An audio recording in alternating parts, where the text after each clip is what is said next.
Pusaka Banu Walawas merupakan masjid tertua kedua di Kalimantan Selatan setelah Masjid Sultan Suriansah yang terletak di Banjarmasin. Sebelum berdirinya Pusaka Banu Walawas, jauh sebelum berdirinya Kesultanan Banjar 5 abad silam, di sekitar lokasi masjid ini terdapat perkampungan orang Manyan yang berada di dalam teritorial negara suku Nan Sarunai.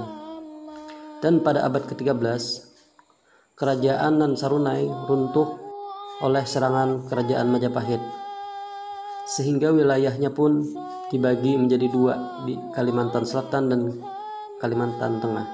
Menurut Wajidi, dahulunya lokasi Masjid Pusaka Banu Walawas berdiri pesenggerahan dan tempat pemujaan bagi orang Manyan. Kemudian didirikan pemujaan bagi penganut Hindu Siwa.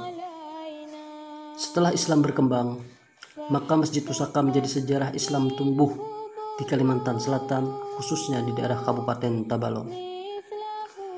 Berkat peranan Khatib Dayan, seorang utusan dari Kerajaan Demak, dan saudaranya Sultan Abdurrahman dari Kesultanan Banjar yang berpusat di Kuin, serta dibantu tokoh-tokoh masyarakat Dayak, juga Datu Ranggana, Datu Kartamina, Datu Saripanji, Langlang Buana, Taruntung Manau, Timbang Sagara, Layar Sampit, Tambalah Batung, dan Garuntung Waluh.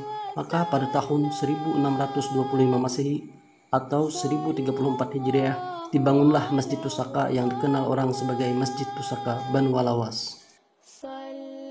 Selain menjadi tempat ibadah, keberadaan masjid ini juga menjadi tonggak atau bukti sejarah diterimanya Islam bagi suku Dayak Manyan di Kabupaten Tabalong.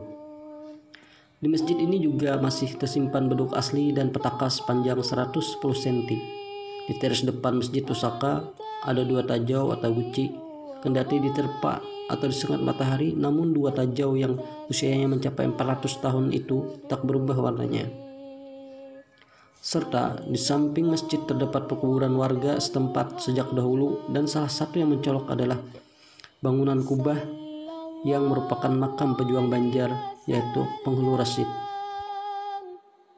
Menurut beberapa versi, ada yang mengatakan beliau lahir di desa Habau, dan ada juga yang mengatakan beliau lahir di desa Telaga Itar pada tahun 1815 Masehi dan meninggal di desa Banu Walawas pada tanggal 15 Desember 1860 Masehi pada usia 46 tahun.